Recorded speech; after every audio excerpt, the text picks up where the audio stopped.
व बखैर सलाम। इस प्रोग्राम जागो लाहौर के साथ मैं हूँ इस प्रोग्राम के मेजबान सिद्रा मुनीर। उम्मीद है कि आप सब लोग जहाँ कहीं भी होंगे बिल्कुल ठीक ठाक होंगे। नाज़रीन, ईद कुर्बान के हवाले से आपकी सहूलत के लिए मवेशी मंडियाँ तो लग गई, लेकिन इंतजामात ना होने के बराबर है। जानवर भी परेशान है और व्यापारी भी। इंतजामात ताहाल मुकम्मल नहीं हो सके और गुज़िश्ता 2 रोज़ की बारिश ने मंडी में मुश्किलात मजीद बढ़ा दी हैं, जबकि दूसरी जानिब शहरियों की गैर संजीदगी की भी इंतहा हो चुकी है। कोरोना से बचने के लिए ज़्यादातर लोग मास्क का इस्तेमाल ही नहीं कर रहे और अपने साथ साथ दूसरों की जिंदगी भी खतरे में डाल रहे हैं। इंतजामिया की जानिब से भी दावे तो बहुत किए गए थे कि कोरोना SOPs पर अमल दरामद सख्ती से करवाया जाएगा, लेकिन इंतजामिया की रिट ना तो मवेशी मंडी में दिखाई देती है और ना ही आम बाजारों में। तो ऐसे में हमने खुद ही बचना है वायरस से भी और उन लापरवाह लोगों से भी जो वायरस फैलाने का बाइस बन सकते हैं। इस हवाले से प्रोग्राम में हम डिटेल बात करेंगे। आगे बढ़ते हैं। कुछ आज हमने बात करनी है जी ग़िज़ा और ग़िज़ाइयत सेगमेंट में एक बहुत ही अहम मामले के हवाले से। वैसे तो हम हर रोज़ अहम मामले पे बात करते हैं, लेकिन रूटीन में हम बात करते हैं किसी भी खाने पीने की अफादियत के हवाले से कि उसमें ग़िज़ाई अज्जा कौन कौन से हैं, फ़ायदा कैसे हो सकता है और अगर ज़्यादा खा लेंगे तो नुकसान कैसे होगा। लेकिन आज हमने बात करनी है कि जो कुछ भी हमने खाना है उसका तरीक़ाकार क्या होना चाहिए। जितने भी हमारे ग़िज़ाइयात हैं, जब भी हम उनसे बात करते हैं तो हमें पोर्शन साइज़ कंट्रोल करने का बहुत ज़्यादा कहा जाता है। ये पोर्शन साइज़ आखिर है क्या, किस तरह से इस पर अमल दरामद किया जा सकता है, दूसरे लोगों के लिए कितना बेनिफिशियल हो सकता है, इन तमाम मामलात पे बात करेंगे। हमारे साथ मौजूद हैं जी माहिर ग़िज़ाइयात सारा फारूकी। सारा प्रोग्राम में हम आपको खुश आमदीद कहते हैं। सबसे पहले हमें बताइए कि पोर्शन साइज़ या पोर्शन कंट्रोल है क्या?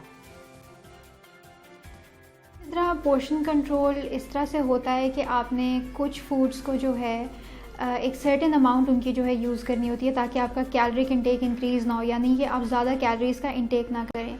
पोर्शन कंट्रोल से अक्सर लोग इसलिए भी घबराते हैं, उनको ये लगता है कि शायद इस तरह के खाने से उनको जो है भूख ज़्यादा लगेगी, स्टारवेशन होगी और वो भूख को कंट्रोल नहीं कर सकेंगे। हालांकि पोर्शन कंट्रोलिंग का ये हरगिज़ मतलब नहीं है कि आपने ख़ुद को भूखा रखना है।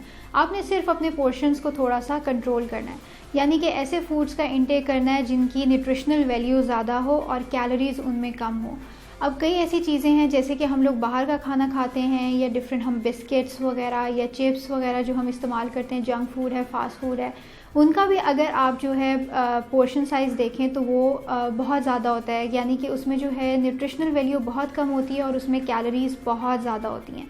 और अगर आप हेल्दियर फूड्स की बात करें, जो आप घर में फूड्स खाते हैं, वेजिटेबल्स हैं, फ्रूट्स हैं, घर में जो प्रोटीन्स आप यूज़ करते हैं, चिकन है, मटन है, बीफ है, तो उसका अगर आप पोर्शन कंट्रोल करते हैं तो उसमें कैलोरीज़ भी रिड्यूस हो जाती हैं और साथ साथ न्यूट्रिशनल वैल्यू भी उसकी बड़ी ही रहती है, ज़्यादा ही रहती है। तो कोशिश ये करनी चाहिए कि जो आप पोर्शन कंट्रोल भी कर रहे हो तो आप हेल्दियर फूड्स का ज़्यादा इंटेक करें, घर का फूड ज़्यादा खाएं और उसी को ही ज़रा कंट्रोल्ड अमाउंट में खाएं। अब उसको आप किस तरह से खा सकते हैं, आप फॉर एग्जांपल अगर आप एक प्लेट यूज़ कर रहे हैं और उसमें आपने अपने लिए सैलड भी ऐड किया है, हाफ़ प्लेट सैलड ऐड किया है और उसके अंदर कुछ पोर्शन आपने अपना प्रोटीन्स का रखा है जिसमें चिकन है, मटन है, बीफ है, फिश है, आपने ऐड किया है, साथ में आपने थोड़े से राइस या फिर साथ में रोटी वगैरह का इस्तेमाल किया, तो वो आप एक ही प्लेट यूज़ करें, उसको बार बार रीफ़िल ना करें। इस तरह से आपका पोर्शन भी कंट्रोल हो जाएगा, कैलोरीज़ भी रिड्यूस होंगी। लेकिन हमारा जिस तरह का इंटेक है, हम लोग इस तरह से खाते हैं कि हम लोग एक ही प्लेट में राइस बहुत ज़्यादा डाल देते हैं, दूसरी प्लेट में हमारे जो है वेजिटेबल्स का अलग पोर्शन होता है, हमारे जो है दही रायते का अलग पोर्शन होता है, तो हम लोग जो है उसको कंट्रोल नहीं कर पाते, हमें आइडिया नहीं होता कि हमारा कैलोरिक इंटेक कितना ज़्यादा इंक्रीज़ हो गया और उसकी वजह से जितनी उस वक्त आपको शायद रिक्वायरमेंट भी नहीं होती और उससे भी आप ओवर इंटेक कर जाते हैं और आपका कैलोरिक इंटेक इंक्रीज़ हो जाता है और फिर आगे जाके वेट गेन हो जाता है। ठीक है, सारा पोर्शन साइज़ क्या है ये तो हमने आपने हमें बता दिया। अब हमें ये बताइए कि इसके फ़ायदे क्या क्या हो सकते हैं और अगर इस पे अमल दरामद नहीं किया जाएगा तो फिर नुकसान क्या होगा? जी, इसी तरह पोर्शन कंट्रोल के बहुत फ़ायदे हैं। सबसे पहले तो आपकी क्रेविंग जो है रिड्यूस हो जाएगी, आपका ब्लड ग्लूकोज लेवल स्टेबल रहेगा, आपकी क्रेविंग रिड्यूस हो जाएगी, आपका ज़्यादा मीठा खाने का जो है दिल नहीं करेगा और साथ साथ जो है आप सेटिस्फाइड भी रहेंगे, आपको ज़्यादा देर तक भूख भी नहीं लगेगी, क्योंकि इसकी एक बहुत बड़ी रीज़न होती है कि पोर्शन कंट्रोल में भी हम फूड्स का ध्यान रखते हैं कि हम किस तरह के खाने का इस्तेमाल करें। हाई फाइबर फूड्स का आप इंटेक करें, जिसमें सीरियल्स हैं आपके पास, जौ आ जाता है, जौ का दलिया आप बना के खा सकते हैं, जो कि आप आटा यूज़ कर सकते हैं रोटी बनाने के लिए, या फिर आप होल व्हीट आटा जो है इस्तेमाल कर सकते हैं, जैसे चक्की के पीसा हुआ जो आटा होता है वो आप इस्तेमाल कर सकते हैं। उसके अलावा ब्राउन राइस है, मल्टीग्रेन ब्रेड है, आप इनका इस्तेमाल करें, हाई फाइबर है। और इसके अलावा हमारे पास फ्रूट्स और वेजिटेबल्स भी आ जाते हैं जिनके अंदर जो है फाइबर की क्वांटिटी ज़्यादा होती है। इनके इस्तेमाल से एक तो ये है कि आपका कोलेस्ट्रॉल भी नीचे आएगा और साथ साथ जो है आप सेटिस्फाइड भी रहेंगे, आपको ज़्यादा देर भूख नहीं लगेगी और ख़ास तौर पे आपका वेट कंट्रोल होगा। जब कैलोरीज कंट्रोल होने लग जाती हैं तो ऑटोमेटिकली जो है वेट भी कंट्रोल होने लगता है और आप ओवर इनटेक नहीं करते, आप ज़्यादा नहीं खाते जिसकी वजह से आपका वेट गेन हो। अब सारा सबसे मुश्किल सवाल ये है कि आपने बहुत हमें अच्छी अच्छी बातें बताई हैं। अब ये बताइए कि इस पे इम्प्लीमेंटेशन कैसे होगा, जबकि हम लोगों को आदत है कि हर खाना अलग अलग प्लेट में हम अपने सामने रखते हैं। क्या करें कि फ़ायदा भी हो जाए और आसानी से इस पे अमल दरामद भी हो जाए? को प्रैक्टिस करने का तरीका ये है कि सबसे पहले आप जो है पानी का एक गिलास पिएँ, नॉर्मल टेम्परेचर पानी का गिलास पिएँ। उससे ये होगा कि आप ज़रा थोड़े से सेटिस्फाइड हो जाएंगे और आप आगे जो है ज़्यादा नहीं खाएंगे। उसके बाद फिर ये है कि आप किसी सैलड से स्टार्ट कर सकते हैं। मुख्तलिफ डिफरेंट जो है आप वेजिटेबल्स इस्तेमाल कर सकते हैं, उसका सैलड बना सकते हैं, आप वो यूज़ करें और कोशिश करें कि मैक्सिमम पोर्शन सैलड का हो। उसकी एक बड़ी रीज़न ये है कि वेजिटेबल्स में जो है बहुत कम कैलोरीज होती हैं और उनकी न्यूट्रिशनल वैल्यू बहुत ज़्यादा होती है। उनके अंदर माइक्रो न्यूट्रिएंट्स जैसे कि आपके विटामिन्स और मिनरल्स भरपूर अमाउंट में मौजूद होते हैं, तो उनको जो है आप ज़्यादा उनका इंटेक कर सकते हैं। आप अपना जो है स्टार्ट वेजिटेबल सैलड से कर सकते हैं। उसके बाद फिर ये है कि आप जो है प्लेट के अंदर फॉर एग्जांपल आपने हाफ़ प्लेट सैलड अपना यूज़ किया है, उसके साथ एक पोर्शन प्रोटीन्स का रखें और एक पोर्शन जो है उसमें आप सीरियल्स जिसके अंदर चावल या फिर रोटी का आप इस्तेमाल कर सकते हैं और उस प्लेट को दोबारा से रीफ़िल करने की कोशिश ना करें। जब आप एक ही प्लेट अपनी पेट भर के खा लेंगे तो आपको ज़्यादा भूख भी नहीं लगेगी, आपका पेट भी जो है फुल हो जाएगा। इससे आपका माइंड भी ट्रिक हो जाता है कि आपको मज़ीद खाने की ज़रूरत नहीं है। और उसके अलावा ज़रूरी ये है कि प्रोटीन्स का अच्छा इंटेक हो, ख़ास तौर पे ब्रेकफास्ट में, आपके लंच में, आपके डिनर में प्रोटीन्स को लाजमी शामिल करें। अब प्रोटीन्स आपको कहाँ कहाँ से मिलता है? आपके मीट प्रोडक्ट्स हैं जैसे कि मटन है, बीफ है और फ़िश है, चिकन है और इसके अलावा भी आप वेजिटेबल सोर्सेज से भी ले सकते हैं, जैसे कि आप बीन्स का इंटेक कर सकते हैं। तो आप जो है मैक्सिमम कोशिश करें कि प्रोटीन्स का आपका लाजमी इंटेक हो, चाहे ग्रिल्ड फॉर्म में हो, स्टीम में हो या सालन की फॉर्म में आप खाना चाहें तो आप खा सकते हैं। उससे अब ये होगा कि आप ज़्यादा देर तक सेटिस्फाइड रहेंगे, आपको भूख कम लगेगी और साथ साथ क्रेविंग्स भी कम होंगी। सारा, आपने बताया कि खाने से पहले एक गिलास पानी का पी लिया जाए जो कि हमें फीलिंग ऑफ फुलनेस दे देगा, तो ये बताइए कि मज़ीद कौन से टाइम पर हम पानी पी सकते हैं जो हमारे लिए ज़्यादा बेनिफिशियल होगा, और क्या खाने के दौरान भी पानी पिया जा सकता है? खाने के दौरान भी आप पानी का इस्तेमाल कर सकते हैं लेकिन सिप्स की फॉर्म में, और कोशिश करें कि खाने के फ़ौरन बाद जो है ग्लास भर के पानी ना पिएं। उससे ये होगा कि इंडाइजेशन हो जाएगी, एसिडिटी भी हो सकती है और खाना प्रॉपर्ली डाइजेस्ट नहीं होगा। तो एटलीस्ट जो है 40 मिनट्स तक वेट करें, उसके बाद आप फिर जो है पानी पी सकते हैं। और खाने के साथ प्लीज़ सोडाज़ या इस तरह के ड्रिंक्स जैसे फ्रूट जूसेस वगैरह होते हैं उसका साथ में इस्तेमाल ना करें। उससे भी जो है कैलोरिक इंटेक जो है आपका इंक्रीज़ हो जाता है और शुगर्स की क्वांटिटी जो है बॉडी में इंक्रीज़ हो जाती है, जिससे आपका आगे जाके वेट गेन हो सकता है। और इसके अलावा आप ये कर सकते हैं कि आप जो है छोटी प्लेट का इस्तेमाल करें। जी हाँ, हालांकि ये बात जो है बड़ी अजीब सी सुनने में लगती है, लेकिन अगर आप जो है एक बड़ी प्लेट की निस्बत एक छोटी प्लेट का इस्तेमाल करेंगे और उसके अंदर आप अपना जो है वेजिटेबल सैलेड और साथ में प्रोटीन्स और साथ में सीरियल्स वगैरह आप ऐड करेंगे और थोड़ा सा दही ऐड करेंगे, तो आपका माइंड जो है सेटिस्फाइड हो जाएगा और आपको नहीं लगेगा कि आपको ओवर ईटिंग की ज़रूरत है। आगे बढ़ते हुए कुछ तालीमी इदारों की बात करते हैं, तलबा और तालिबात के इम्तिहानात की बात करते हैं। पंजाब यूनिवर्सिटी और UHS ने सालाना इम्तिहानात का शेड्यूल जारी कर दिया है। जामिया पंजाब के BA और BSc के ऑनलाइन इम्तिहानात 5 से 20 अगस्त तक जारी रहेंगे, जबकि UHS के तहत फर्स्ट प्रोफेशनल MBBS के सालाना इम्तिहानात 1 जनवरी 2021 से शुरू होंगे। मजीद क्या इसकी डिटेल्स है, आतिफ परवेज हमारे साथ मौजूद है, वो बताएंगे। जी आतिफ परवेज, बताइए। जो वफाकी हुकूमत की तरफ प्रोफेशनल इम्तहानात मुनक्किद करने की इजाज़त दी गई थी, तो फिर अब BA और इसके साथ जिसको आप SSC डिग्री कहते हैं, BA BSc और इसके बाद MA और MSc के इम्तहानात मुनक्किद होने, तो अब इनको जो है ऑनलाइन मुनक्किद करने का फैसला किया गया और पंजाब यूनिवर्सिटी ने इस हवाले से शेड्यूल तैयार कर लिया है। और ये इम्तहानात जो है पार्ट 2 के एसोसिएट डिग्री के 5 अगस्त से शुरू होने जा रहे हैं और ये 20 अगस्त तक जारी रहेंगी और ये इस दफा ऑनलाइन होगा और ये पहली दफा है कि ऑनलाइन। ठीक है, बहुत शुक्रिया आतिफ परवेज हमारे साथ मौजूद रहने के लिए और अपडेट करने के हवाले से। बच्चों पकड़ लो तैयारी से, बिल्कुल जान नहीं छूटने वाली। जो प्रोफेशनल इम्तिहानात हैं हर सूरत देने पड़ेंगे, फिर ही आगे मुस्तकबिल का कोई फैसला हो पाएगा। यहाँ पर वक्त एक शॉर्ट ब्रेक का, हमारे साथ करिए।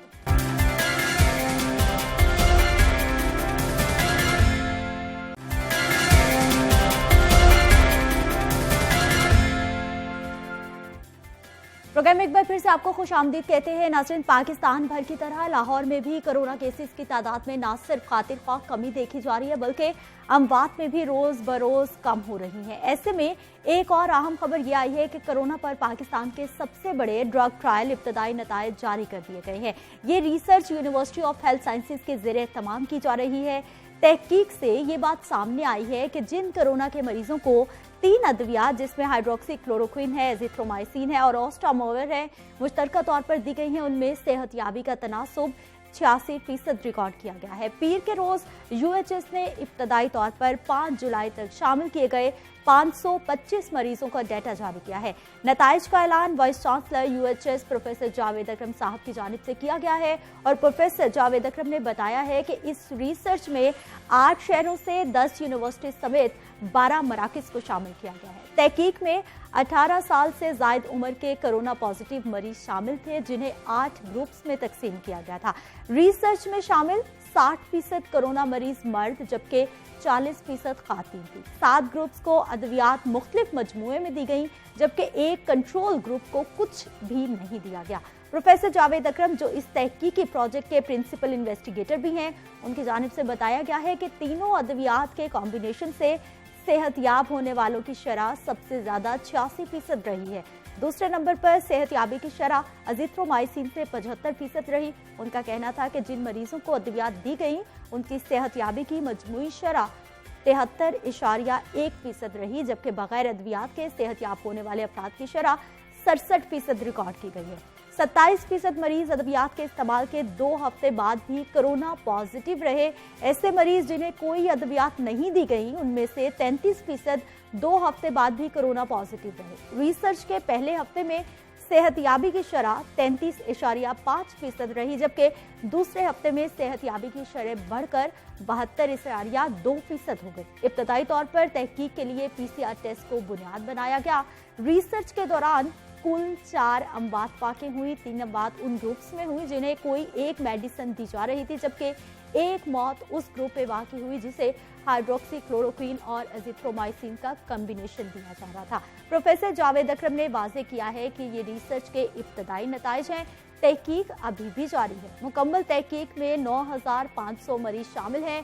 तहकीक पर अब तक 3 करोड़ रुपए खर्च हुए हैं जो यूनिवर्सिटी ने अपने वसाइल और अतियात से जमा किए हैं। गवर्नमेंट की जानिब से कोई फंडिंग नहीं की गई थी। इन तमाम मामले पे बात करने के लिए आज हमारे साथ प्रोग्राम में भी डॉक्टर जावेद अकरम साहब भी मौजूद हैं। यूनिवर्सिटी ऑफ हेल्थ साइंसेज के वाइस चांसलर हैं आप। डॉक्टर साहब, प्रोग्राम में आपको खुशामदीद कहते हैं।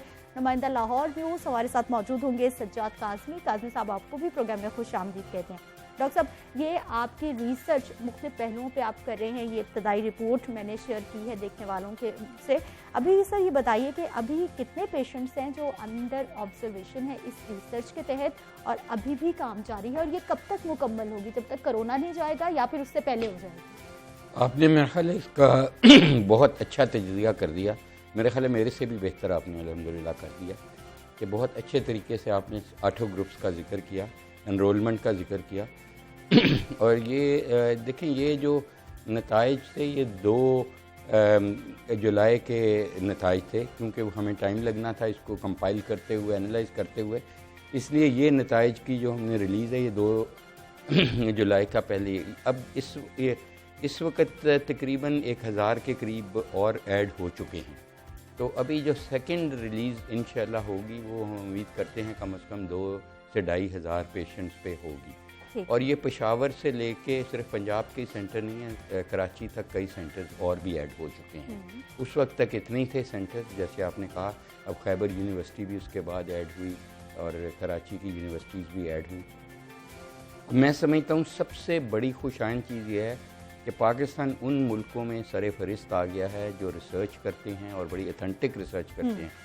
अब ये नहीं कि हम रिलाई करेंगे कि यूरोप की या अमेरिकन फिगर्स पे, हमारे अपने होम ग्रोन, क्योंकि इस बीमारी में सबसे इम्पॉर्टेंट है कि हमारा जो होस्ट रिस्पॉन्स है, जैसे हम बीइंग इंडो पाकिस्तानी या एशियन, हमारा बहुत फ़र्क है जिसामत एज़ कम्पेयर टू यूरोप।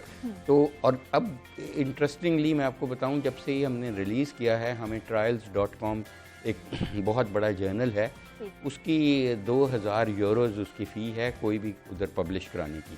उन्होंने वो भी वेव की और उन्होंने हमें टेलीफोनिकली और वैसे किया कि इसके कम से कम हमें आप ये इंटर्म रिलीज़ पब्लिश करने दें, जो हमने एग्री भी कर लिया। तो अल्हम्दुलिल्लाह ये पाकिस्तान का पहला रिसर्च ट्रायल होगा जो ट्रायल्स में पेश। डॉक्टर साहब, ये तो बड़ी अच्छी बात है कि ना सिर्फ पाकिस्तान में इसका फायदा होगा काज़मी साहब, बल्कि इंटरनेशनली भी इसको अप्रूव किया जा रहा है, इसको माना जा रहा है और बाकायदा राब्ते किए जा रहे हैं। और भी कहीं रिसर्च हो रही है काज़मी साहब? जी, रिसर्च तो हो रही है, लेकिन ये जुवैद अकरम साहब की मैं समझता हूँ कि बड़ी बहादुरी है कि वो इस रिसर्च को कामयाबी से हमकिनार कर रहे हैं। और मौजूदा सूरत हाल में जो पंजाब यूनिवर्सिटी की रिसर्च है, मैं समझता हूँ कि वो इदारों के तावन ना करने की वजह से रुकी हुई है। बहुत सारी रिसर्चेस हैं काज़मी साहब जो हमने पिछले दिनों वाइस चांसलर की जानिब से और दीगर यूनिवर्सिटी के लोगों की जानिब से ये कहा गया था कि जो उन्होंने वैक्सीन तैयार कर रहे हैं उनकी तरफ से जो है वो उनको जो मुतलका मवाद है वो फ्राहम नहीं किया जा रहा, जो कोई मशीनरी है वैक्सीन के लिए इस्तेमाल होती है, जो भी मटीरियल रॉ मटीरियल है वो उनको जो है वो फ्राहम नहीं किया जा रहा, ना ही उन्हें इस तरह की इजाज़त दी जा रही है। और किट्स का तो आपको पहले ही पता है कि वो बार बार रो रहे हैं, किट्स तैयार है, सारा कुछ है, ट्रायल के मराहल से गुजर नहीं रही और ना ही उसको ओके किया जा रहा है। वही पुरानी महंगी किट से हम टेस्ट किए जा रहे हैं और ये सिलसिला अभी तक जारी है। जुवैद अकरम साहब शायद पंजाब यूनिवर्सिटी, मैं समझता हूँ कि ये उनकी भी कोई हेल्प करें इस हवाले से, ताकि मैं समझता हूँ कि यूरोप को और दीगर साइंसी ममालिक को ये पता चले कि पाकिस्तान के अंदर रिसर्च हो सकती है। बिल्कुल। और ये रिसर्च जो जुवैद अकरम साहब कर रहे हैं, मैं समझता हूँ कि इससे दूसरे भी ममालिक फ़ायदा उठाएंगे और हमसे रब्ता करेंगे कि हमें भी कोई इस तरह के ट्रायल या इस तरह के तजर्बात से गुजारा जाए या हमें इसका कोई एक्सपीरियंस दिया जाए मेडिसिन। डॉक्टर साहब, आप तो पहले दिन से हमने देखा है कि मुख्तलिफ रिसर्च कर रहे हैं अपने तौर पर, ये चैलेंजेस क्या क्या हैं? क्योंकि हमने देखा है टैलेंट बहुत मौजूद है, रिसर्च तलबा और तालिबात माहिरीन की जानिब से शुरू की जाती है, लेकिन इतने हर्डल्स आते हैं कि फिर आखिर वो दिल हार जाते हैं और फिर उसको वहीं छोड़ देते हैं। लेकिन सिद्रा, सबसे बड़ी चीज़ है कि पाकिस्तानी डॉक्टर्स और रिसर्चर्स किसी दुनिया के लोगों से कम नहीं है। जैसे काज़मी साहब ने कहा कि उनको वसाइल की कमी है और उनको रोका जाता है, हमें भी इस ट्रायल में बहुत दफ़ा रोका गया। सही। और हम रुके भी, हम किसी वक्त 2-3 दिन के लिए हमने एनरोलमेंट बंद करनी पड़ी जब ये क्लोरोक्विन का मसला बना। अब सबसे बड़ी चीज़ जो इस रिसर्च में सामने आई है कि हमारी जो शरह अमवात इस स्टडी में रही वो आधा फीसद से भी कम रही, जो नेशनली और इंटरनेशनली है वो 1 से 2%। अब ये डेस्परेशन आपके देखने वालों में ख़त्म हो जानी चाहिए। अब मैं आपको फ्यूचर बताऊं कि अल्लाह ना करे कि कोरोना फिर रुख करे, ये तो ईद पे डिपेंड करता है कि हम कैसा बिहेव करते हैं। लेकिन अगर खुदा न खास्ता कोरोना इधर रुख करेगा तो मैं आपको बताऊं अब कोरोना एक मलेरिया और टाइफाइड बन जाएगा। अब समझ आने लगी है? जी बिल्कुल। हाँ। और हमें ये समझ लगी कि जहाँ पे एग्रेसिवली आप ट्रीट करें 3 दवाइयों से, तो इसकी तकरीबन 90% लोग इससे दूसरे हफ्ते में जाके ठीक हो जाते हैं। अब देखें, इसमें हमें ये भी समझ लगी, पहले हमें ये समझ नहीं थी कि हाइड्रोक्सीक्लोरोक्विन काम कैसे करती है, और वो भी समझ लगी। और सबसे बढ़ के जो मैसेज आया है वो ये है कि हाइड्रोक्सीक्लोरोक्विन आपकी जो अटैचमेंट है इस वायरस की आपके लंग्स के सेल्स के साथ, रिसेप्टर्स के साथ, उसको बड़ी मुफस्सर तरीके से रोकती है।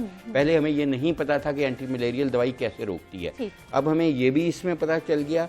और सबसे अच्छी चीज़ ये है कि हाइड्रोक्सीक्लोरोक्विन से कोई जो हार्ट ब्लॉक्स के हमारा ख़तरा था एक मरीज़ में भी नहीं हुए। तो ये देखें, असल में जब मैं इंग्लैंड में काम कर रहा था, अमेरिका में, तो बहुत सारी दवाइयाँ हैं जैसे वरेपामिल है ब्लड प्रेशर की, वो हम देते थे तो गोरों को एकदम हार्ट ब्लॉक शुरू हो जाते थे।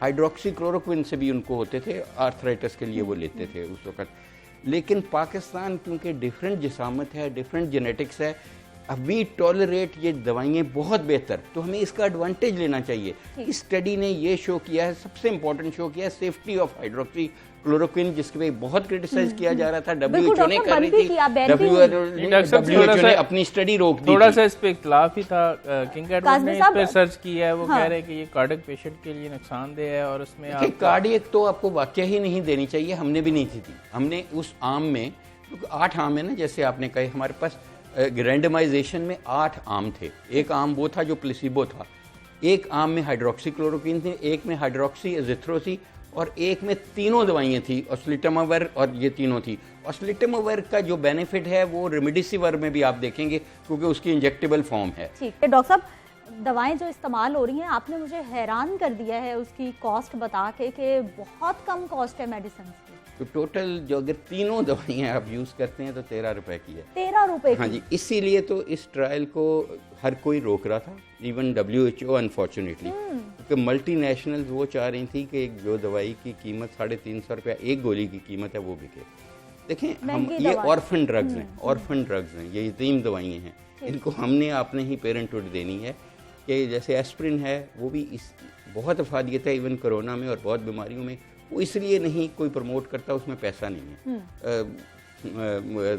कुछ तकरीबन 30 पैसे की गोली है। तो इसलिए देखें, ये दवाइयों का अच्छी चीज़ ये है कि अल्हम्दुलिल्लाह अल्लाह ताला ने इन चीज़ों में अफादियत रखी है जो कि बहुत सस्ती हैं और किसी को भीख नहीं मांगनी पड़ेगी, किसी को कपड़े नहीं बेचने पड़ेंगे। इसी कोरोना ने लोगों का बहुत कुछ बका दिया। ठीक है काज़मी साहब, हमें सूरत हाल बताइए। अब शहर की अस्पतालों की कोरोना के हवाले से तादाद कम होती जा रही है, अमवात की शरह भी और केसेस पे। सिद्रा, ये बड़ी खुशैन बात है कि इस वक्त लाहौर के अंदर टोटल 15 सरकारी हॉस्पिटल और 19 प्राइवेट कोरोना को हैंडल कर रहे हैं, और इन 34 हॉस्पिटल के अंदर सिर्फ 165 मरीज हैं। शायद अगर आप इसको कैलकुलेट करें तो 5-5 मरीज भी इनके हिस्से ना आए।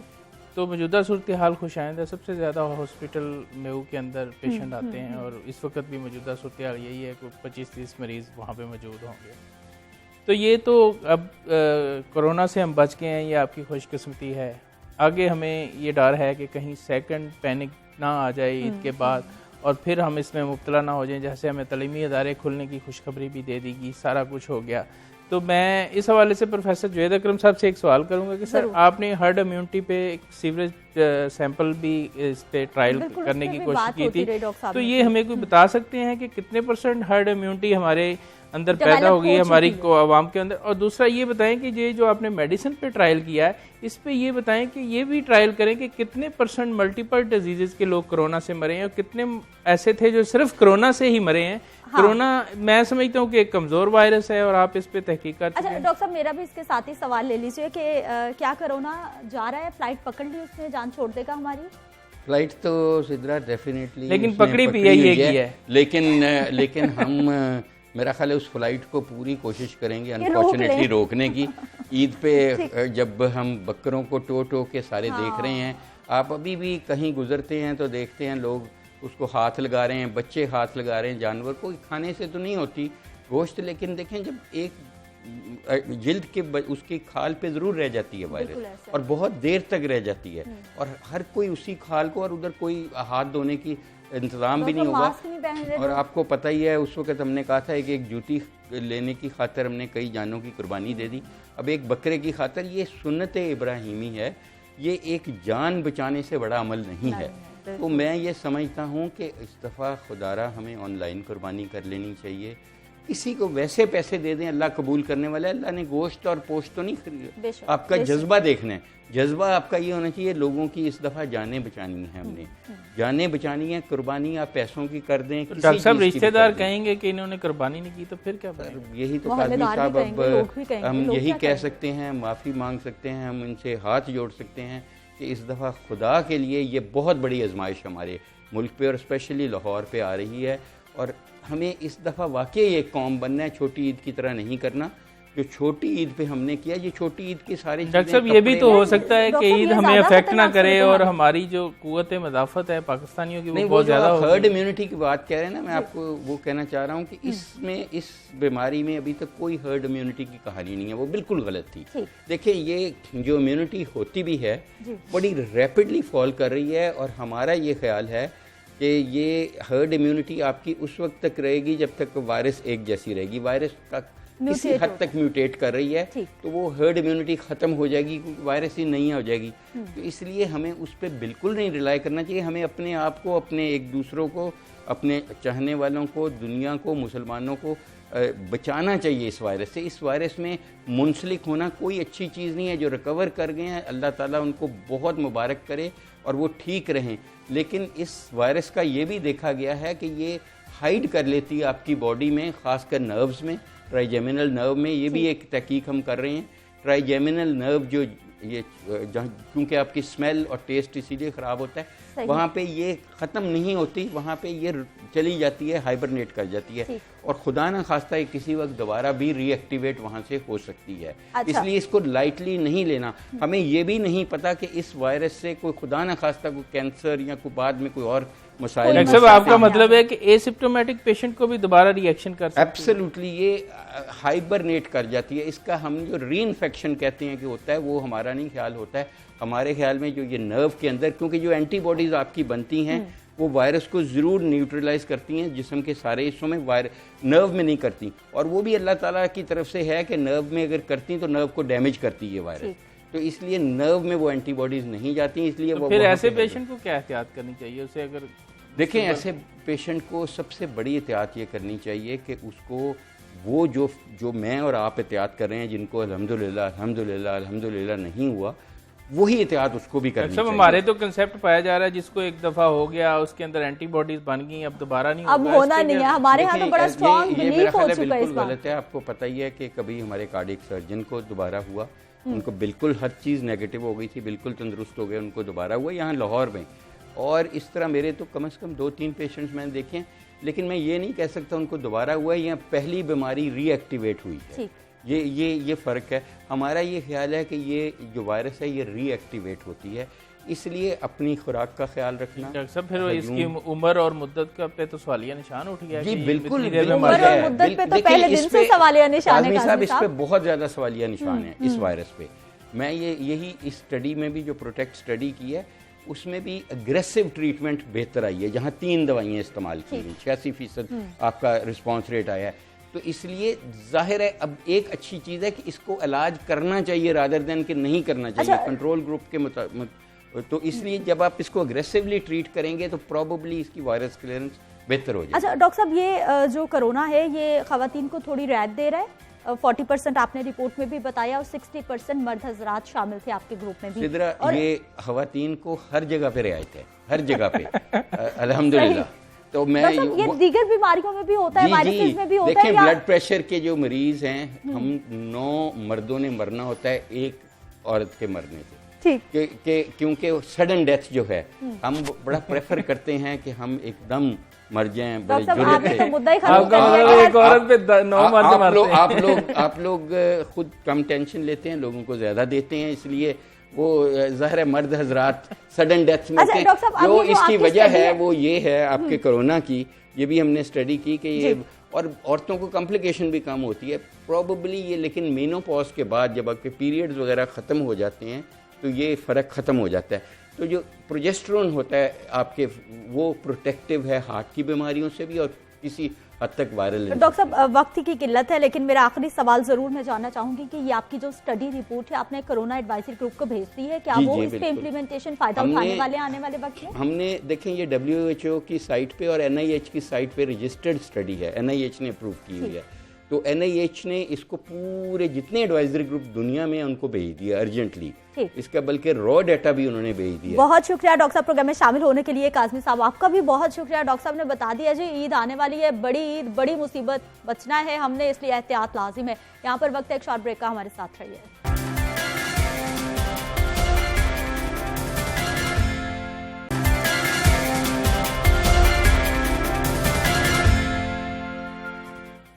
प्रोग्राम में एक बार फिर से आपको खुशामदीद कहते हैं। नाज़रीन, बात करने हैं एक बहुत ही खूबसूरत ताल्लुक़ के हवाले से, जो कि है वालिदैन और औलाद का ताल्लुक़। लेकिन हम देखते हैं कि दिन ब दिन इस ताल्लुक़ में दरारें आते जा रही हैं और दिन ब दिन जो औलाद है वो इतनी ज़्यादा सरकश हो जाती है कि कभी कभी तो हम ऐसे वाक़यात भी सुनते हैं कि बच्चों की जानिब से माँ पर जुल्म किया जाता है, बाप पर जुल्म किया जाता है, इवन कि उनको मौत के घाट उतार दिया जाता है। या फिर ऐसा होता है कि सारी ज़िंदगी की कुर्बानियाँ वालिदैन की एक तरफ रख के औलाद बड़ा हल्का सा मुंह बना के ये कह देती है कि आपने हमारे लिए किया ही क्या है, ये तो सारे ही वालिदैन करते हैं। इस तरह के मामलात हमारे माशरे में क्यों देखने में आ रहे हैं, जबकि अगर हम माजी की बात करें तो औलाद का जो वालिदैन के लिए एहतराम था वो बहुत ज़्यादा था, बहुत मोहब्बत से पेश आया जाता था। और इसके साथ साथ इस्लामिक पॉइंट ऑफ व्यू से बात की जाए तो जो माँ बाप का दर्जा है उसका कोई नेमुल बदल नहीं है। इन तमाम मामलात पे बात करनी है कि वालिदैन का किस तरह से ख्याल रखा जा सकता है औलाद क्या क्या कर रही है जो उसे नहीं करना चाहिए, खुशगवार ताल्लुक कैसे कायम किया जा सकता है। मेरे साथ मौजूद होंगे जी मोटिवेशनल स्पीकर हैं कासिम अली शाह साहब। अस्सलाम वालेकुम। प्रोग्राम में खुश आमदीद कहते हैं आपको। क्या हाल है सर आप? बिल्कुल ठीक ठाक अल्हम्दुलिल्लाह। इंतहाई इम्पोर्टेंट हमारा आज का टॉपिक पेरेंट्स और हमारे जो बच्चे हैं उनके दरमियान ताल्लुक क्यों बिगड़ता जा रहा है वैसे? अच्छा देखिए, हमें बड़ा तरबियत का बुनियादी असूल समझना चाहिए जी। और वो तरबियत का बुनियादी असूल ये है कि बच्चों के जो इब्तदाई साल होते हैं, बचपन के 7 साल, उन 7 सालों में बच्चों के माइंड में ज़िंदगी के बारे में एक परसेप्शन बन जाती है और वो परसेप्शन भी मजबूत होते होते एक हकीकत बनती है।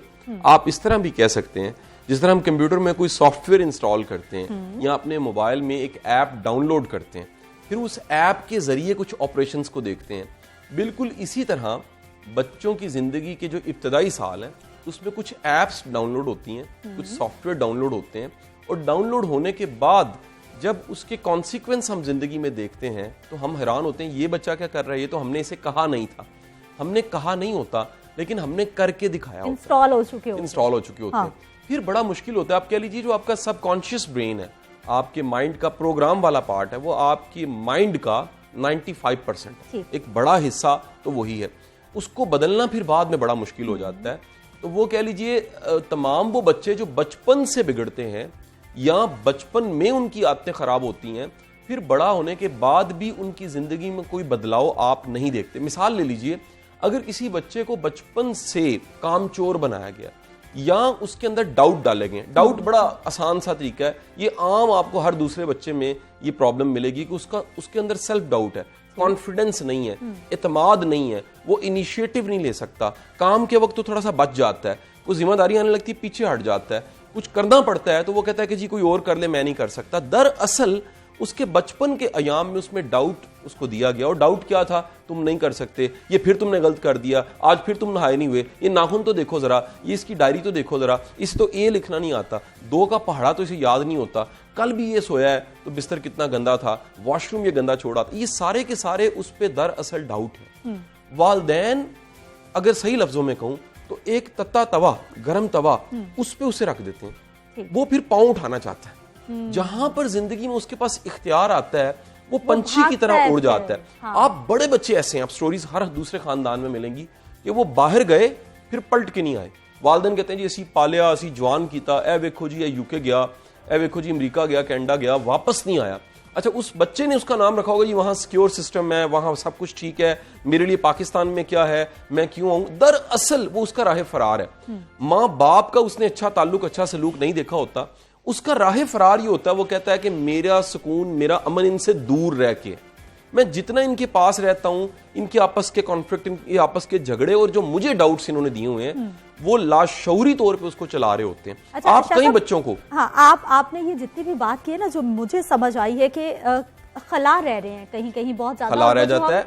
आप एक और मिसाल लीजिएगा, हमारी जिंदगी में पैम्पर्ड करके रखते हैं, हर वक्त उनको ओवर प्रोटेक्टेड, तो एक अलग केस बनता है। हाँ। आप कई बच्चे हॉस्टल में जाते हैं फिर वो भी हथे नहीं चढ़ते, कई बच्चे हैं वो घर आने को तैयार नहीं होते। दरअसल उनके लिए घर इतनी तकलीफ होती है और घर सबकी आंखें उनको इतने डाउट से देखती हैं, उनके जहन में जो अपना इमेज है, स्टीम है, सेल्फ स्टीम जिसको आप तोकीरे जात कहते हैं, वो इतनी लो हो जाती है, इतना वो अपनी नजरों में गिरे हुए होते हैं सबके बयान सुन सुन के, सबकी क्रिटिसिज्म सुन सुन के, कि फिर वालिदैन का और उनका रिश्ता मजबूत नहीं होता। एक आपको बड़ी गहरी बात बता दूं, बच्चा उसके साथ खुलता है या इंसान उसके साथ खुलता है जिस पे उसका ट्रस्ट होता है। जब वो ट्रस्ट माँ से नहीं मिलेगा, बाप से नहीं मिलेगा, तो मुमकिन है किसी नशई से मिल जाए, मुमकिन है किसी अगवाकार से मिल जाए, मुमकिन है किसी गलत बंदे से मिल जाए, तो वो बच्चा अपने आप को फिर वहां ज्यादा सिक्योर फील करता है जहां ट्रस्ट मिल रहा होता है। हम वो ट्रस्ट जो बच्चों को ट्रस्ट देना चाहिए वो ट्रस्ट नहीं दे पाते, हमारी अपनी ग्रूमिंग नहीं हुई होती। गलतियां क्या करते हैं पेरेंट्स? हम गलतियां क्या करते हैं, देखिए सबसे खौफनाक काम ये करते हैं, हम अपनी एक्सपेक्टेशन और बाज़ औक़ात गलत एक्सपेक्टेशन बच्चों से लगा लेते हैं। हाँ। अच्छा, आपका जो नॉर्मल का स्टैंडर्ड है वो हर बच्चे का मुख्तलिफ है। एक बच्चा ज़हीन है, पैदाइशी ज़हीन है, उसकी ऑब्जर्वेशन अच्छी है, उसके वक्त में हालात और तरह थे। आपका अक्सर जो इब्तदा के बच्चे होते हैं गुर्बत के दौर के होते हैं, सेल्फ मेड लोगों की बात अगर करूं, बाद के बच्चे खुशहाली के दौर के होते हैं। आप देखिए बड़े लोग, मेरा पहला बच्चा आया तो मेरे पास मेहरान गाड़ी थी, मेरा ये अब अल्हम्दुलिल्लाह रब्बिल आलमीन चौथा बच्चा आया तो वो मेरे पास गाड़ी को जरा बेहतर हो चुकी है, तो हालात, वाकयात, वसाइल भी साथ साथ बदलते हैं। उस जमाने में मैं एक ट्यूशन पढ़ाने वाला टीचर था, आज मैं अब कई इदारों में इस वक्त पढ़ा रहा हूँ। तो वो जो बच्चा है, जो पहला बच्चा है, उसका तारुफ है कि मेरे अब्बा जी ट्यूशन पढ़ाते, वो ट्यूटर है, वो एकेडमी पढ़ाते। आज जो बच्चा है उसके लिए तारुफ है कि मेरे वालिद साहब जुडिशरी को भी पढ़ाते हैं, ब्यूरोक्रेसी को पढ़ाते हैं, ऑफिसर्स को पढ़ाते हैं, कॉर्पोरेट को पढ़ाते हैं, दुनिया को पढ़ाते हैं। ये वायरल हो चुके हैं, तारुफ बदल गया। तो वो गरीब बाप का बच्चा था, ये अमीर बाप का बच्चा है, दोनों में बड़ा फर्क है हालात। और हम बच्चों पे सबसे बड़ा सितम करते हैं कि बच्चों को डाउट देते हैं, हम बच्चों को क्रिटिसाइज करते हैं। नॉर्मल का स्टैंडर्ड एक नहीं होता, मैं बता रहा था, हर बच्चे का नॉर्मल का स्टैंडर्ड डिफरेंट है, हर एक के लिए लाइफ डिफरेंट है, हर एक का टैलेंट डिफरेंट है, हर एक का पोटेंशियल डिफरेंट है, हर एक की लाइफ के बारे में परसेप्शन डिफरेंट है, हर एक बच्चे के एक्सपीरियंसेस मुख्तलिफ हैं। तो आप जब बच्चों को एक ही छड़ी से हाँकेंगे, सबको एक ही तरह के स्टैंडर्ड देंगे, और स्टैंडर्ड्स हम किस तरह बनाते हैं, वो देख फलाने के बच्चे ने CSS कर दिया, वो देखो वो डॉक्टर बन गया, वो इंजीनियर बन गया। अच्छा, अपने बच्चे को हम देखते नहीं है कि ये बच्चा ये करने के काबिल नहीं है, टैलेंट क्या है, इसके अंदर टैलेंट क्या है। मसलन कई बच्चे बड़े होने के बावजूद उसे उर्दू ठीक नहीं लिखनी आती, उनको इंग्लिश ठीक नहीं लिखनी आती, तो बड़ा बुनियादी उनकी जो है, ये जो है, ये मामला जो आपने उर्दू और इंग्लिश वाला बताया, ये ज्यादातर इंग्लिश मीडियम बच्चों का यही हाल है कि उनको अपनी जबान नहीं आती, ये बड़ा चैलेंज है। अच्छा, मैं कहता हूँ कि बच्चों को आप मॉडर्न जुबान दें, मॉडर्न कल्चर भी दें, मॉडर्न लोगों में बिठाएं, मॉडर्न स्कूल में दाखिल करवाएं, लेकिन उनका देसी होना भी बड़ा जरूरी है। वो जो घर की एक बुनियादी फिजा है, जो ओरिजिनल फिजा है, जो नाना नानी, दादा दादी, ये सारे रिश्ते हैं, चाचा चाची, सारे रिश्ते, ये बच्चों ने अगर देखे नहीं है और निभा नहीं किया, तो फिर कह लीजिए बच्चों में अधूरापन रह जाता है। वो बच्चे जिन्होंने अपने बुजुर्गों को देखा होता है, उनकी शख्सियत और तरह की होती है, जिन्होंने नहीं देखा होता उनकी शख्सियत और तरह की होती है। इस तरह वो बच्चे जिन्होंने अपने माँ बाप को, रिश्तों को निभाते देखा होता है, उनकी शख्सियत और तरह की होती है, और जिन्होंने निभाते नहीं देखा होता उनकी शख्सियत और तरह की होती है। और हमारे यहाँ अक्सर ही देखा जाता है, ये जो घरेलू लड़ाई झगड़े होते हैं ना, ये देवरानियां, जेठानियां, ये चचा ताए, इनका कितना असर होता है बच्चों की तरबियत पे? बच्चों को अपने झगड़े ना दें, बस ये मेरी दरख्वास्त है। आप जब अपने झगड़े देते हैं, मैं मिसाल देता हूँ, मियाँ बीवी के झगड़े हैं, और बच्चों को माँ मजलूम बन के वो दिखाती है कि तुम्हारा बाप कितना जालिम है, देखो कितना खौफनाक इंसान है, कितना भयानक इंसान। मुमकिन है वो उस रिश्ते में ठीक ना हो, लेकिन वो बाप अच्छा हो। हम मुमकिन है कि हम अपनी गलती ना देख पा रहे हो, कि हमने ही गलत चलाया किसी चीज को, या हमने रिश्ते को खुद खराब किया है, और आपकी भी एक इनपुट है, आपकी भी रिस्पॉन्सिबिलिटी है, हम वो ना बताएं, एक साइड दिखाएं। उसका नुकसान क्या होता है कि बच्चे फिर रिश्ते निभाने में अच्छे नहीं होते, फिर किसी वक्त में वो बाप के साथ वो प्यार, वो एहतराम नहीं करते, किसी वक्त में उनके पास कोई अच्छी यादें नहीं होती। एक बड़ा अच्छा जुमला जो अक्सर मैं कोट भी करता हूं, कि बच्चों को अच्छा माजी दें। बच्चा माजी क्या होता है, आपका जो हाल है वो बच्चों का माजी है। कभी उन्होंने मुड़ के देखना है तो आज के वक्त को याद करना है, उन्होंने कहना जी माँ बाप में कितना सुलह इत्तेफाक था, कितने अच्छे थे, कितना दरगुजर था, कितनी माफी थी। उनके पास अच्छी यादें तब होंगी जब आप आज हाल में देंगे। हम लोगों को अच्छी याद नहीं देते, हम लोगों को अच्छी मिसाल नहीं देते। आज से चंद साल बाद आप देखिए कि इस दुनिया में आपने हमने नहीं होना, जब नहीं होना तो वो जो कब्र है उस पर खड़ा हुआ कोई याद तो कर रहा हो ना, फूल डालते हुए कि यार ये कितना ग्रेट इंसान था, ये कितना हम्बल इंसान था, ये कितना कोऑपरेटिव इंसान था, इतने कितनी आसानियां पैदा की, और बामुकाबला कि कोई याद ही ना करे आपको। तो असल मौत ये है कि आपको कोई याद ही ना करे, खुशकिस्मती ये है कि आपको याद रखा जाए। अगर जिंदा होते भी आपको कोई याद नहीं करता तो आप दरअसल मरे हुए हैं। अच्छा कासिम अली शाह साहब, ये बताइए कि ये जो बच्चे आजकल हम देख रहे हैं, बजाय इसके माजी में ये होता था कि पेरेंट्स बच्चों को ड्राइव कर रहे होते थे, अच्छा बुरा सिखा रहे होते थे, उनको बता रहे होते थे। अब मामला उल्टा हो गया, अब जो बच्चे हैं वो पेरेंट्स को ड्राइव करने की कोशिश कर रहे हैं, वो पेरेंट्स को सिखा रहे हैं, वो कह रहे हैं कि आपकी हर चीज गलत है और आप हमें नहीं समझते। ये अगेन निशानी है कि घर का कल्चर ठीक नहीं। घर में सरबराह की जो वैल्यू और अहमियत है, जहां जिस घर में नहीं होती उस घर में सारे रुल जाते हैं। जिस शिप का कैप्टन कोई नहीं है ना, सारी सवारियों को पता लग जाए कैप्टन कोई नहीं है, वो घर रुल जाता है। और मैं आपको एक इसका टेक्निक बता देता हूं। जिस घर की औरत अपने घर के मर्द की इज्जत करवाती है ना, और खुद इज्जत करती है किसी भी सूरत, वो घर कभी खराब नहीं होता।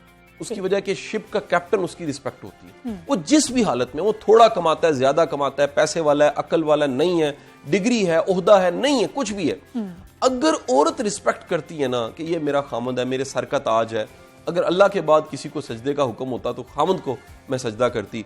तो ये अगर उसकी परसेप्शन है उसके बारे में और वो वफा कर रही है, वो एहतराम कर रही है अल्लाह के लिए, वो नहीं देख रही कि इसका मुंह कैसा है तो उस तरह की चपेट मारी जाए, वो कह रही है अल्लाह का हुक्म है कि ये मेरे सर का साईं है, ये मेरा हस्बैंड है, ये मेरा वाली वारिस है, मैं इसकी अतात का, मुझे कुरान में हुक्म है। देखिए कुरान में हुक्म है कि आपने मर्द की अतात करें।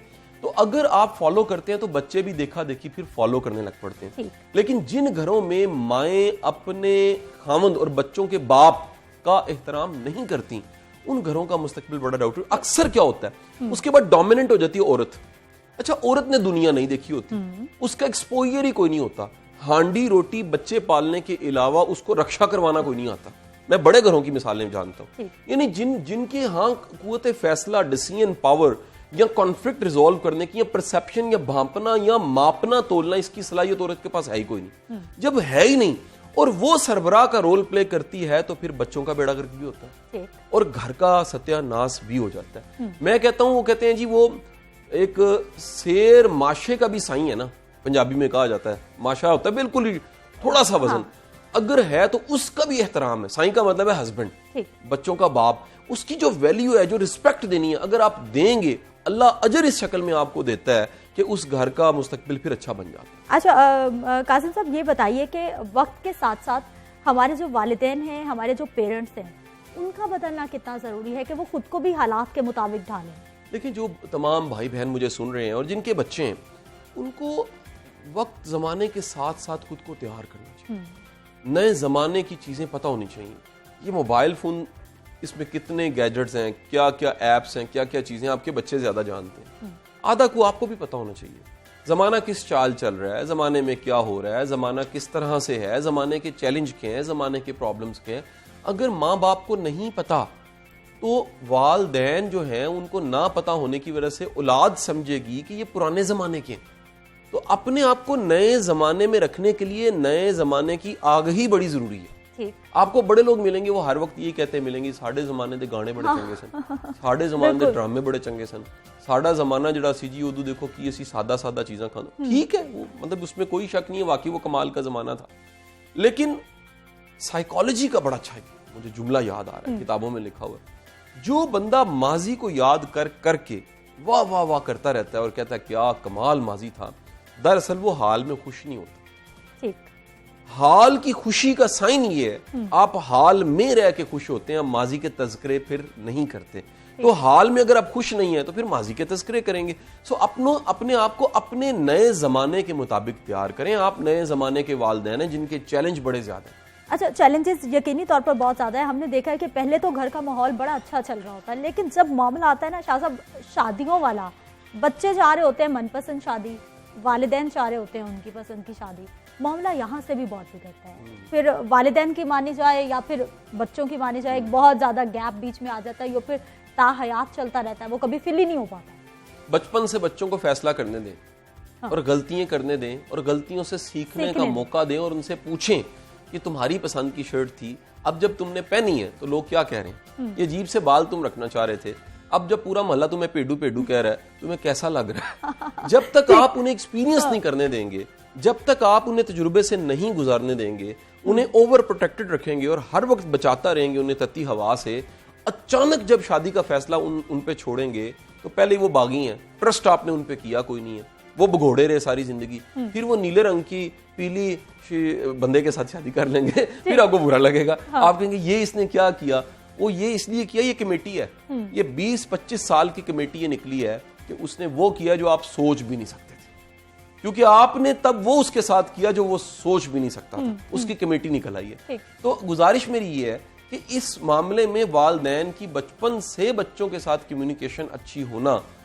हम कहते हैं हमें समझो, बच्चे कहते हैं हमें समझो। खुदा का नाम है आप बच्चों को समझना शुरू कर दें, हम सुनाने की बजाय सुनना शुरू कर दें। हम कभी ध्यान दें बच्चे कहते क्या हैं, उनकी परसेप्शन क्या है, उनकी डेफिनेशन क्या है, उनके ओपिनियंस चीजों के बारे में कैसे बने हुए हैं। तो जब आप उन्हें सिर्फ नसीहत करेंगे, बच्चे नसीहत से नहीं सीखेंगे, बच्चे नसीहत की बजाय करके दिखाने से सीखते हैं। और जो कुछ हमने करके दिखा के उनके अंदर रिकॉर्डिंग सेव की होती है, वो जब फिर नशर होती है तो फिर हमें बुरा लगता है कि ये मार क्यों रहा है। मैं आपको एक बड़ी पक्की बात बता रहा हूँ, ये लिखी पड़ी बात है, आजकल वीडियो बड़ी वायरल हुई है कि एक बच्चा माँ को मार रहा है। हमें बड़ी हमदर्दी है, बड़ा जुल्म है, बहुत बड़ा गुनाह कबीरा है अपने वालिदैन पे हाथ उठाना, लेकिन मैं बड़ी ही माफी के साथ एक दरखास्त आपके सामने पेश करूं, ये साइन है कि माँ बाप ने कितना भयानक तरबियत की होगी कि वो बच्चा जवान होके माँ को मार रहा है। ये बात कोई नहीं करेगा। अल्लाह के बंदों, कितना टॉर्चर उसके अंदर, कितनी पेन, कितना ज्यादा उसके अंदर दुख और तकलीफें रखी होंगी कि आखिरकार वो जिंदगी में इस पहचान से आजाद हो गया। शाह साहब, इसी से रेलेवेंट सवाल जो अभी मेरे जहन में आया, बड़ा की क्वेश्चन है कि हमारे पास खुसूसी तौर पर जो निचले तबके वाले हैं या मीडियोकर्स भी हैं, वो बच्चों को मटेरियल थिंग्स देने में इतने ज़्यादा मसरूफ़ हो गए हैं, वो उनके मुस्तकबिल को बनाने में, उनको चीज़ें ला के देने में, सहूलियात देने में, उनके पास तरबियत का टाइम भी कहीं कम रह गया। देखें, कुछ ना करें, 2-3 काम कर लें तरबियत के लिए। तरबियत के लिए रोज बच्चों से बातचीत जरूर करें। बातचीत करने का मतलब उनको सुने, कुछ सुनाएं भी लेकिन उनको सुने, ये राबता तरबियत होता है, पहली बात।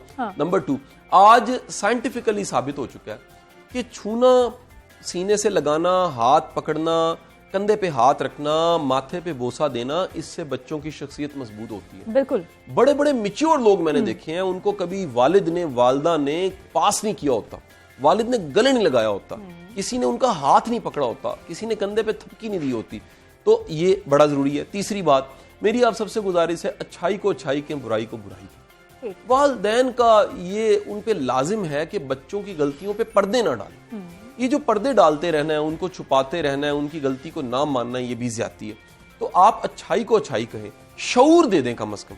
आप जब कहते हैं ना, आप नागवारी का इजहार करते हैं, बेटे मुनासिब नहीं, ये तुमने क्या किया, ये भी काफी है। लाजमी नहीं 2 चपेड़े मारी जाए, चपेड़ मारना आखिरी सोल्यूशन है। हम आखिरी सोल्यूशन पे फौरन चले जाते हैं और उससे पहले कितने सोल्यूशंस होते हैं वो ध्यान नहीं देते। सख्ती वाला ही अगला मेरा क्वेश्चन था कि बच्चों पे सख्ती होनी चाहिए, नहीं होनी चाहिए। वालिदैन को लगता है अगर हर वक्त इनको प्यार से समझाएंगे, हर वक्त इनकी बात सुनेंगे तो ये बिगड़ जाएंगे। किसी वक्त सख्ती भी होनी चाहिए और मार ठुकाई भी होनी चाहिए। देखिए, 2 एक्सट्रीम्स हैं, एक है सख्ती, मार वाली सख्ती, एक है ज्यादा लाड प्यार। ये लाड प्यार भी बिगाड़ता है, ये मार भी बिगाड़ती है। मार भी, एक जुमला बड़ा अच्छा मैंने आजकल अपनी डीपी पे लगाया हुआ है व्हाट्सएप की, वो जुमला ये है कि बच्चों को अगर आप नफरत करेंगे, उनको शक में डालेंगे, उनको डाउट देंगे, तो एक वक्त आएगा वो खुद से नफरत करनी सीख लेंगे। जो नफरत आपने की है, फिर वो खुद अपने आप से नफरत करने लग पड़ेंगे। लाड पाड़, अच्छा दरमियान में क्या है, लाड प्यार के दरमियान में और सख्ती के दरमियान में क्या है, नागवारी का इजहार। कभी एक दिन के लिए कट ऑफ कर दें, यार बच्चों को अपनी नाराजगी से डराएं। हमें नाराजगी से डराना नहीं आता, हमें नागवारी एक्ट नहीं करना आता। शाह साहब, हमारे तो अब बच्चे तो मार कुटाई से नहीं डरते। वजह यह कि हमने मार कुटाई करके झाके खोल दी होते, फिर वो पिछले दर्जे की दवाई, वो कहते हैं हैवी एंटीबायोटिक मिली हो ना, उसके बाद फिर स्टीरॉइड ही रह जाते हैं। तो आप अगर लो डोज की आपने अगर उन्हें दवाई दी हुई है, आपने कभी उन्हें सख्ती से कह दिया है, कभी 2 जुमले सख्त बोल दिए, कभी कट ऑफ किया है, कभी राब्ता खत्म किया है, कभी कोई आपने पनिशमेंट ऐसी दी है कि जी 3 दिन की पॉकेट मनी बंद है, मिसाल है, या मैं 2 दिन बात नहीं करूंगा, तो यकीन कीजिए ये जो है ना, ये मार से ज्यादा सख्त चीज है और इसका असर भी ज्यादा है। लेकिन हमने इन चीजों को प्रैक्टिस ही नहीं किया होता, लिहाजा क्या होता है, बच्चे सीधा मारते हैं। और मारने की, अच्छा ये भी घरों में बड़ी कॉमन प्रैक्टिस है, इसके बारे में अगर 1-2 मिनट है तो बात करें। कॉमन प्रैक्टिस ये कि हम बच्चों को मुनाफिक बनाते हैं। कैसे? हम नाराज होते हैं, मारते हैं, सख्ती करते हैं, बच्चे को उसके बाद कहते हैं सॉरी करो पापा को। अच्छा, वो बच्चा पापा सॉरी, पाँव को हाथ लगाया, वो सॉरी को ड्रामा बना लेता है।